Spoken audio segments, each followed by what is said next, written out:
భగవంతుడు ఎందుకు కనిపించడో చెప్పుకున్నాం. కనిపించడానికి ఆయన వీల్లేదు. ఎందుకు అంటే కనిపిస్తే ఆయన నశించాలి కదా. కనిపించాడు అంటే అది ఎప్పటికైనా పోవాలి ఆ వస్తువు. మనం అసలు వస్తు రూపం ధరించింది ఎవరో చెప్పుకుందాం. బీజస్యాంతరివాంకురో జగదిదం ప్రాంగ్నిర్వికల్పం.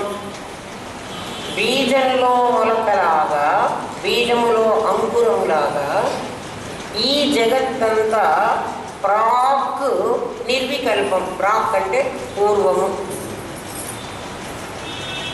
ఒక చిన్న విషయం మనం ఇక్కడ తెలుసుకోవాల్సి ఉంది. నేను 1942 జూను 14వ తారీఖు పుట్టాను అంటున్నాను. నేను నాదే చెప్పుకుంటున్నా. మీరు కూడా మీ బర్త్ డేట్ చెప్పుకోండి. నేను పుట్టాను అన్నాను. నిజంగా నేను అంతకుముందు ఉంటే పుట్టానా, అంతకుముందు లేకుండా పుట్టానా? పుట్టుక ఎవరిది అని ముందు ప్రశ్న వేసుకుందాం. ఒక వస్తువు ఉండి పుట్టాలా, లేకుండా పుట్టుందా? ఉండి పుట్టాలి కదా, ఉంటేనే పుట్టాలి. అది ఆల్రెడీ ఉంటే దానికి పుట్టుకేమిటి అసలు? ఒక వస్తువు తల్లి గర్భంలో ఉంది అంటే, నేను జూన్ 14వ తారీఖు పుట్టాను అంటే 13వ తారీఖు నేను లేనా? 13వ తారీఖు నేను ఉన్నానా లేనా? అంటే ఉన్నవాడు పుట్టాడు అంటే ఇప్పుడు పుట్టాడని కదా మనం చెప్పాలి. నిన్ననే ఉన్నవాడు ఇప్పుడు పుట్టడం ఏమిటి? ఉండడం ఉందా, పుట్టడం ఉందా? ఉండడం ఉంది. ఉన్న పదార్థం కొత్తగా పుట్టేది లేదు. మరి నేను పుట్టాను అని మనం ఏం చేస్తున్నాం? పుట్టిన పండగ కూడా చేసుకుంటున్నాం. నాకు ఆ రోజు బర్త్డే. అంటే పుట్టక ముందు నేనున్నాను. మరి పుట్టాను ఎందుకు అంటున్నారంటే, నేను కనిపించలేదు కాబట్టి నేను కనిపించిన రోజు, అది పుట్టిన రోజు కాదు. నేను కనిపించాను, మీరందరూ చూడాలి అంటే నేను మెటీరియలైజ్ అయినా. అంతకుముందు నేను ప్లానింగ్లో ఉన్నాను, నేను ఎగ్జిక్యూట్ అయినా. అంటే నా స్థితి బాగా ఆలోచించండి. అంతకుముందు నేను నామం రూపం అనే స్టేజ్లో ఉన్నా, క్రియారూపం ధరించలే. ఎప్పుడైతే నేను క్రియారూపం ధరించానో అప్పుడు మీరందరూ నేను పుట్టాను అనుకుంటున్నారు. నామం రూపం క్రియ అనేటువంటివి మూడు కూడా పరమాత్మ యొక్క శక్తి అని మనం చెప్పుకున్నాం. శక్తే ఇచ్ఛాశక్తి, జ్ఞానశక్తి, క్రియాశక్తి అనే రూపంలో ఉంటుంది. ఇచ్ఛాశక్తి, జ్ఞానశక్తి అని రెండు ఉండేటప్పుడు ఆవిడ ప్లానింగ్లోనే ఉంది. క్రియాశక్తి అయినప్పుడు ఎగ్జిక్యూట్ అయింది. ఏముందో ప్లాన్లో ఉన్నప్పుడు ఆమె ఏం చెప్పుకుందాం, ఆమె దాన్ని గురించి నేను మైసూర్ పాక్ తయారు చేయాలి అని అనుకుని శనగపిండి, పంచదార, నెయ్యి, మైసూర్ పాకు కావాలి అని అనుకుంటున్నానే స్థితి, అది నా ప్లానింగ్. నేను అవి తీసుకొచ్చి మైసూర్ పాక్ చేశాను. చేసినప్పుడు ఇప్పుడు దీన్ని మీకు చూపించగలను కదా. ఇప్పుడు దాన్ని క్రియాశక్తి చేశాను. ఒక వస్తువు ఇప్పుడు చూడండి, ఒక కుండ పుట్టింది అని అంటే, కుండ పుట్టక ముందు కూడా కుండ ఉంది. ఎట్లా ఉంది? నిర్వికల్పం. కుండ ఎక్కడుంది? ఆ కుండ తయారు చేసేవాడి మనస్సులో ఉంది. వాడు కుండ చేద్దామా, పూజ చేద్దామా, బాణ చేద్దామా, లేకపోతే మూకుడు చేద్దామా, వాడి ప్లానింగ్లో ఉంది ఆల్రెడీ. ఉన్నదాన్ని ఏం చేశాడంటే, ఇప్పుడు చూడండి పంచభూతాలు ఎలా వస్తున్నాయో మెల్లమెల్లగా మన ఫీల్డ్లోకి ఆలోచన చేసుకోండి.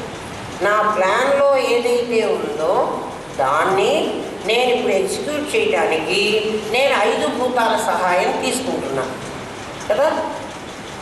శనగపిండి, పంచదార ఇవన్నీ నాకు దాని మెటీరియల్, దాని పృథ్వీతత్వం.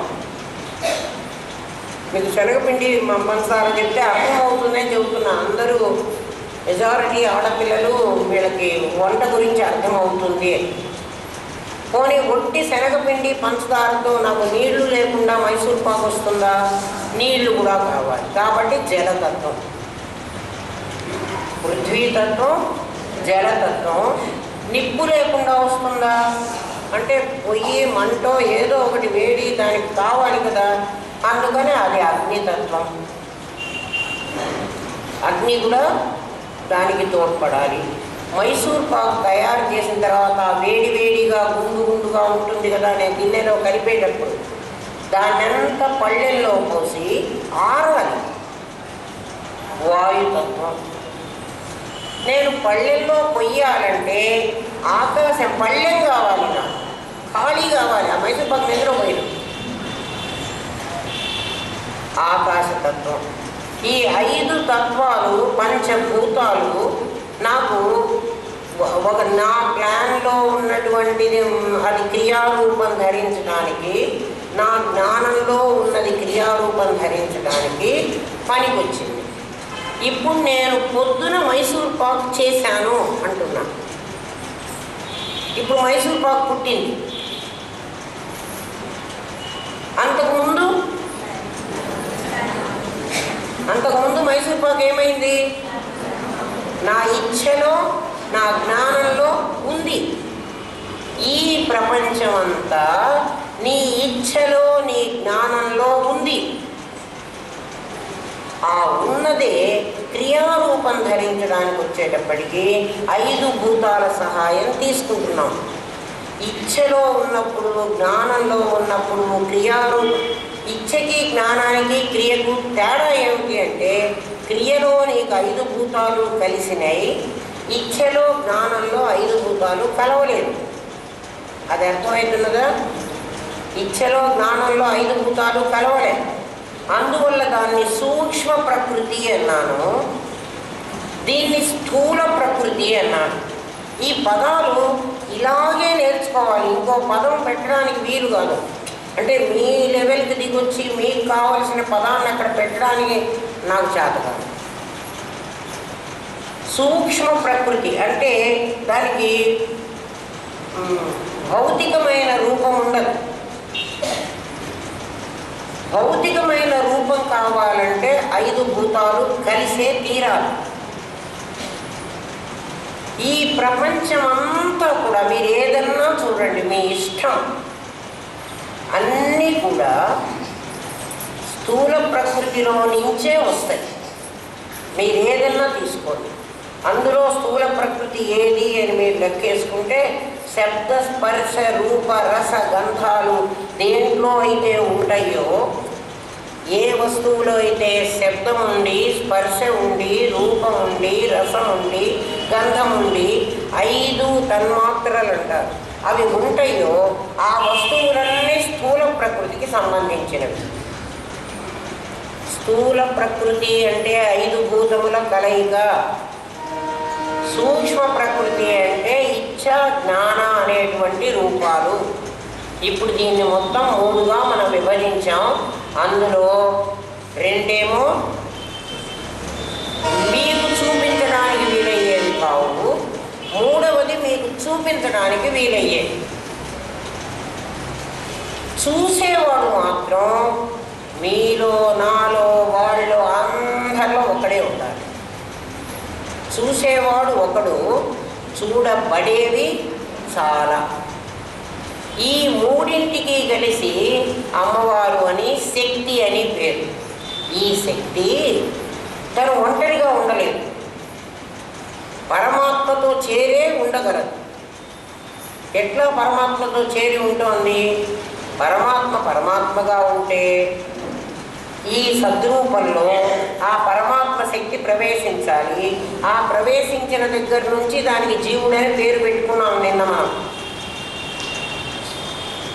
పెట్టుకున్నాం కదా. పురాణం మనకేం చెబుతోందంటే శివుడు ప్రళయంలో తాండవం ఆడతాడు అని చెప్పింది. తాండవం ఆడతాడు కదా శివుడు. అమ్మవారు అయ్యవారు కలిసి నాట్యం చేస్తారట. అది పురాణం కథ చెప్తోంది. అదేమిట్రా, ప్రపంచం అంతా నాశనం అయిపోతుంటే వాళ్ళిద్దరూ డ్యాన్స్ చేసుకోవడం ఏమిటి కదా. ఎవరైనా అమ్మా నాన్న డ్యాన్స్ చేసుకుంటూ కూర్చుంటారు. ఇక్కడ పిల్లలందరూ ప్రళయంలో నాశనం అయిపోతుంటే దానికి అర్థం అది కాదు. స్వస్థత, నువ్వు నిన్న స్వస్థత అని చెప్పాం కదా, అస్వస్థత కదా. ఈ జీవభావం అంతా అస్వస్థత. అంటే ఇచ్ఛ, జ్ఞాన, క్రియ, అందులో ప్రవేశించినటువంటి పరమాత్మ చైతన్యం, ఈ మూడు కూడా స్వస్థతలోకి వెళ్ళాలంటే ఈ అస్వస్థత తారుమారు అవుతుంది. మనకు చూడండి, చచ్చిపోయేటప్పుడు శరీరం మామూలుగా పని చెయ్యదు. మామూలుగా పనిచేస్తుందా? ఆ జీవుడు భయభ్రాంతులకు లోనవుతాడు. ఏ జీవుడు? ఏ స్ఫురణ శక్తి అయితే ఈ శరీరంలో ప్రవేశించి, ఈ ఇంద్రియాల్లో ప్రవేశించి, ప్లానింగ్లో ఉంది, అంటే ఇచ్ఛలో ఉంది, జ్ఞానంలో ఉంది, క్రియలోకి వచ్చింది, ఆ క్రియాశక్తి వణికిపోతుంది. చచ్చిపోయేవాడిని మా గురుదేవుడు మమ్మల్ని ప్రత్యేకంగా హాస్పిటల్కి పంపించి చావబోయే వాళ్ళని చూసిరండి అనేవాడు. చావబోయేవాడు హ్యాపీగా పెళ్లి చేసుకుంటున్నట్టు ఉండడు. పెళ్లిలో పెళ్లి కొడుకుని చూసిరండి, వాడు చాలా హ్యాపీగా ఉంటాడు. చచ్చేవాడిని చూడండి, వాడి శరీరం ఉనికిపోతూ ఉంటుంది. వాడికి తెలియకుండానే దొడ్డికిపోతాడు. వాడికి తెలియకుండా ఒంటికి పోసేసుకుంటాడు. ఏమ్మా, ఆ కళ్ళు భయంకరంగా వాడు చూస్తాడు. ఇదే శివ తాండవం. శివుడు అంటే అందులో ఉన్న జీవుడు, జీవుడే శివుడు. ఎందుకని జీవుడు శివుడు అన్నాను? ఆ స్ఫురణే కదమ్మా వచ్చింది ఇందులోకి. స్ఫురణ లోపల కూడా ఉంది, బయటకు కూడా వచ్చింది. బయటకు వచ్చి ఎవరిలో చేరింది? 5 భూతాల్లో చేరింది. అది మర్చిపోవాకండి. 5 భూతాల్లో చేరి క్రియాశక్తిగా మారి నా కంటికి కనపడుతోంది. అప్పుడే నేను పుట్టానని చెబుతున్నాను. అంతకుముందు నేను ఉన్నాను, మీకు కనపడలే. మీకు ఎవరికి నేను జ్ఞేయం కాలే. మీ జ్ఞాతకి నేను దొరకటం లేదు. గర్భస్థ శిశువు కడుపుతో ఉండే అమ్మాయిని మనకు తెలుసు. ఆ కడుపులో ఉన్న బిడ్డని నువ్వు చూడగలిగావా? చూడలేవు. ఎందుకని? నీ జ్ఞానానికి అది దొరకదు. ఎందుకు దొరకలేదు? అది ఇంకా క్రియాశక్తి కాలే. అది ఇంకా ఇచ్ఛలో, జ్ఞానంలోనే ఉంది. ఇప్పుడు మీకు బాగా అర్థమై ఉంటుంది అనుకుంటున్నా. ఇచ్ఛా జ్ఞానం స్టేజ్, క్రియా స్టేజ్ అర్థమైంది కదా. మనకి ఇంకా కనిపించలే. మనకు కనిపించాలంటే 5 భూతాలతో చేరాలి. 5 భూతాలతో చేరినప్పుడే మనం చూడగలుగుతున్నాం. కానీ ఈ 3 స్థితులు కూడా అసత్తే. సత్తు నీ దగ్గర ఉన్నది, దానికే వస్తువు అని పేరు. నీ దగ్గరున్న స్ఫురణకు, నీ దగ్గరున్న చలనం లేని దానికి, నీ దగ్గర ఉన్నటువంటి పూర్ణమైన ఒక పదార్థానికి, అంటే దాని లోపల ఉన్న కరెంటుకు. ఆ కరెంటు వైర్లోకి వచ్చిన తర్వాత అక్కడ లైట్గా మారింది, ఇక్కడ ఫ్యాన్గా గాలిస్తోంది, ఇక్కడ మైకుగా మారింది, ఇక్కడ దృశ్యాన్ని తీస్తోంది కదా. దాంట్లో ఈ శక్తులన్నీ ఉన్నాయి. ఈ శక్తులన్నీ శివ. వాడు శివ, శివశక్తి ఐక్య రూపిణి. ఇప్పుడు శివశక్తి ఏక రూపిణి అని అమ్మవారిని అంటున్నాం. ఈ అమ్మవారు ఎవరు అంటే ఈ శక్తి, క్రియాశక్తి, జ్ఞానశక్తి, ఇచ్ఛాశక్తి, ఈ 3 అమ్మవారి రాజ్యం. మరణ సమయంలో, మరణ సమయం అంటే మనం అంతా ఈ సృష్టి అంతా ప్రళయ సమయంలో, ఇది ప్రళయమే. నాకు ప్రళయం, ప్రపంచానికి ప్రళయం అయితే ప్రపంచ ప్రళయం, ప్రతి వ్యక్తికి తనకు ప్రళయం. ఆ ప్రళయ సమయంలో, ఆ ప్రళయం అయ్యేటప్పుడు ఈ అమ్మవారు నాట్యం చేస్తుంది అయ్యవారితో సహా. అయ్యవారు ఎవరు? జీవుడు. అమ్మవారు ఎవరు? ఇచ్ఛా జ్ఞాన క్రియాశక్తులు. లోపల ఉన్నటువంటి ఆ స్ఫురణ మాత్రం డ్యాన్స్ చెయ్యదు, అది డ్యాన్స్ చెయ్యదు. అందుకని దాని పేరు సమాధి, దీని పేరు వ్యాధి. నేను వ్యాధిగ్రస్తున్నైనాను అంటే నేను ఇప్పుడు ఏమైనాను? నా జీవుడు నా శరీరంతో పాటు అల్లకల్లోలంగా ఉన్నాడు. అందుకే చూడండి, స్టేబుల్గా ఉండలేడు జ్వరం వచ్చినవాడు, రోగం వచ్చినవాడు. ఎందుకు? వాడు వ్యాధిలో ఉన్నాడు, వాడు సమాధిలో లేడు. పదాలు అర్థమవుతున్నాయా? ఆ భాష ఎంత గొప్పదో చూడండి. సమాధిలో లేడు వాడు, వాడు వ్యాధిలో ఉన్నాడు. ఎందుకు వ్యాధిలో ఉన్నాడు అంటే సమాధి వాడికి తెలియదు. సమాధి తెలిస్తే వ్యాధిలో నుంచి సమాధిలోకి వెళ్ళిపోవడమే. వాడికి సమాధి తెలియదు. ఎట్లా వాడు వికారాలు పొందుతున్నాడో మీకు చెప్తాను. మనం ఒక రైల్లో ప్రయాణం చేస్తున్నాం, స్టేషన్లో రైలు ఆగింది. మన పక్క ట్రాక్ మీదకి ఇంకొక రైలు వచ్చి ఆగింది. మన పక్క ట్రాక్ మీద కూడా ఒక రైలు ఉంది, మన దగ్గర కూడా ఒక రైలు ఉంది. మనం ఈ ట్రాక్ మీద ఈ విండో దగ్గర కూర్చున్నాం అనుకోండి కాసేపు. అంటే మనం స్టేషన్ వైపు కూర్చోరా, మనం ఎక్కడ కూర్చున్నాం? అవతల, స్టేషన్కి అవతల ఉన్నటువంటి విండో దగ్గర మనం కూర్చున్నాం రైల్లో. మనకి పక్కన ట్రాక్ మీద మరొక రైలు వచ్చి ఆగింది. ఇప్పుడు ఆ రైలు కదిలింది, ఎందుకంటే ముందు వచ్చిన రైలు అక్కడే ఉంటుంది, తర్వాత వచ్చిన రైలు లేటుగా వస్తుంది, ముందు కదులుతుంది. ఆ స్టేషన్ మాస్టర్ అట్లా ఇస్తాడు వాడికి సిగ్నల్. మరి వాడికి ఏమి ఇన్స్ట్రక్షన్స్ ఉన్నాయో నాకు తెలియదు. ఆ రైలు కదిలింది. మనకేం ఫీలింగ్ వస్తుందంటే మన రైలే కదిలిందని. ఇది మీకు అందరికి వచ్చి ఉంటుంది చూడండి, మన రైలే కదులుతున్నది అని. అది ఎప్పుడు మనకు పోతుంది అంటే స్టేషన్ను చూస్తే, మనం ఈ విండోలో నుంచి స్టేషన్ను చూడాలి. స్టేషన్ ఎక్కడుంది? మనకి ఆపోజిట్ లేన్లో ఉంది. స్టేషన్ను చూస్తే స్టేషన్ కదలకుండా ఉంది. అప్పుడు మన రైలు కదలటం లేదని మనకు తెలుస్తుంది. స్టేషన్ను చూడనంత వరకు, నువ్వు ఆ రైలును చూస్తున్నంత వరకు నీ రైలే కదులుతున్నది అన్న భ్రాంతి నీకు కలుగుతుంది. దీన్ని భ్రాంతి. అర్థమైందా? అది మీరు అనుభవించారు. ఎందుకని మీకు భ్రాంతి కలిగింది? మీకు తెలివి లేదా? మీ రైలు కదులుతున్నప్పుడు మీకు కదిలినటువంటి ఆ స్ఫురణ మీకు తెలుసు కదా. రైలు కదిలితే ఎట్లా ఉంటుంది అని మీకు తెలుసు కదా. రైలు కదిలితే మనం కూడా కదులుతూ ఉంటాం. మరి మనం అలా కదలలేదు కదా, పక్క రైలు కదా కదులుతున్నది. మరి మనకెందుకు అటువంటి ఫీలింగ్ వచ్చింది అంటే, మనం కదిలే రైల్లో కూర్చుని మరో కదిలే రైలును చూస్తున్నప్పుడు మనము కదులుతున్నామో అది కదులుతున్నదో తెలియనటువంటి ఒక భ్రాంతి ఏర్పడుతుంది. మనం స్టేషన్ని చూసినప్పుడు అది కదలకుండా ఉంది.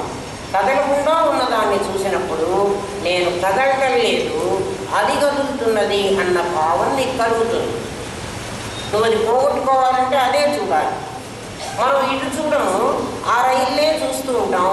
రైలు వెళ్ళిపోయిన తర్వాత అరే వెళ్ళిపోయింది అదిరా, మా రైలు కాదు అని అప్పుడు కలుగుతుంది మనకి.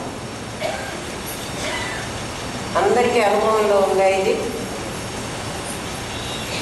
ఇప్పుడు మనం జాగ్రత్త, స్వప్న, సుషుప్తి అనేటువంటి 3 స్థితులను రోజు పొందుతున్నాం. మన కదలని రైలు మన సమాధి. స్టేషన్ అది స్టేషన్. ఆ స్టేషన్లో రైలు ఆగింది. స్టేషన్ కదలటం లేదు. స్టేషన్ ఎప్పుడు కదలదు, రైలు కదులుతుంది. అంటే జాగ్రత్త, స్వప్న, సుషుప్తులు అనే 3 స్థితులు ఉంటున్నాయి మన స్టేషన్లో. ఈ స్టేషన్ అని ఎందుకు మీకు చెప్తున్నానంటే, ఈ 3 రైళ్ళు రాకముందు కూడా స్టేషన్ ఉంది. నాకు జాగ్రత్త, స్వప్న, సుషుప్తులు అనే 3 అవస్థలు ఎప్పుడు వచ్చినాయి? నా పుట్టిన తర్వాత నాకు వచ్చినాయి. నేను పుట్టక ముందు నేను నిద్రపోతున్నానో, నేను మెలకువగా ఉన్నానో, నేను కలగంటున్నానో మీరు చెప్పగలరా? నేను పుట్టిన తర్వాత నేను నిద్రపోవడము, ఆ బేబీ నిద్రపోతోంది, ఆ బేబీ కలలో నవ్వుతాడు, ఆ పిల్లవాడు కలగంటున్నాడు, నిద్రపోతున్నాడు, లేక మెలకువగా ఉండి ఆడుకుంటున్నాడు. ఈ 3 స్థితులు నేను పుట్టిన తర్వాత వచ్చాయి. అంటే ఇప్పుడు నాకు క్రియాశక్తి ఏర్పడ్డ తర్వాతనే నాకు 3 స్థితులు వచ్చినాయి. అంతకుముందు నాకు 3 స్థితులు లేవు. నేను చెప్పే దాంట్లో ఏదైనా మీకు కాదు అని అనిపిస్తే ఇప్పుడు చెప్పండి. నేను చెప్తున్నాను, మీరు వినటండి. ఎందుకంటే ప్రబోధ సమయానే తెలియాలి. తర్వాత ఎప్పుడో ఇంటికి పోయినాక తెలియదు, ఇప్పుడే తెలియాలి. లేదండి మాకు ముందు కూడా ఈ స్థితులన్నీ ఉన్నాయి, మా అమ్మ కడుపులో కూడా నేను నిద్రపోయినాను, ఎప్పుడు చెప్పలేదు. నువ్వు పుట్టిన తర్వాతనే నీకు 3 అవస్థలు వచ్చాయి. అంతకుముందు స్టేషన్ ఉంది. అందుకనే నీ పుట్టుక అబద్ధం అని చెబుతున్నా, నువ్వు పుట్టలేదు అని చెబుతున్నా. ఎందుకంటే ముందున్న వాడికి పుట్టడం ఏమిటి? మరి ఏమైనాను కనిపించావు రా నువ్వు. ఎందుకు కనిపించావు? నువ్వు క్రియమైనావు. నువ్వు ఇచ్చేలో ప్రాణంలో ఉండకుండా క్రియమైనావు, అందుకని కనిపిస్తున్నావు. నువ్వు కనిపించినప్పటి నుంచి నేను పుట్టానని మొదలుపెట్టాను. అంతకు ముందు లేకపోతే నువ్వు పుట్టడానికి వీల్లేదు. నేను ఇప్పుడు హాస్పిటల్కి పోయి ఓ పిల్లవాడిని నేను కంటానంటే ఎట్లా ఇస్తారు వాళ్ళు నాకు? నీ కడుపులో ఓ పిల్లవాడు ఉంటే నేను బయటికి తీసిస్తానే తల్లి, ఆపరేషన్ అన్నా చేసి. అక్కడ లేడు, నేను ఎక్కడ తెచ్చిపోనంటుంది డాక్టరు. ఎంత ఎక్స్పీరియన్స్ డాక్టర్ దగ్గరికి పోయినా నాకు ఇప్పుడు పిల్లవాడిని ఇవ్వమంటే ఇయ్యదు. ఎందుకు ఇవ్వమ్మా అని అడిగాను. నీకు ఆపరేషన్ చేయడం చేత కదా అని అడిగాను అనుకో, ఏమంటుంది? మీరే చెప్పండి. నాకు పిచ్చిదండి. మరి మనం అందరం నిజంగా పుట్టాము అనుకుంటున్నాం కదా. మరి పుట్టామనుకోవడం భ్రమణ, సత్యమా? భ్రమకు మళ్ళీ పండగ కూడా. మనం అంతకు ముందు ఉన్నాం. రైల్వే స్టేషన్ ఎప్పుడూ ఉంది. అది ఉన్న తర్వాతనే దానిలో వచ్చి రైలు ఆగింది. ఆగిన రైలు వస్తూ ఉంది, వెళుతూ ఉంది. అట్లా జాగ్రత్త, స్వప్న, సుషుప్తి అనే 3 అవస్థలు మనకు వస్తున్నాయి. మనం ఈ రైల్లో నేను 74 ఏళ్ల బట్టి ప్రయాణం చేస్తున్నా, మీరు ఇంకా ఏదో 30 ఏళ్ల బట్టో, 40 ఏళ్ల బట్టో, 20 ఏళ్ల బట్టో చేస్తున్నారు. అంటే రైల్లో ఎక్కి రైల్లో కుదుపు మనకు బాగా అలవాటు అయిపోయింది. అయిందా కాలేదా? మనం రైలు ఎక్కాము, స్టేషన్లు వస్తున్నాయి పోతున్నాయి, మనం ఏ స్టేషన్ని చూడటం లేదు.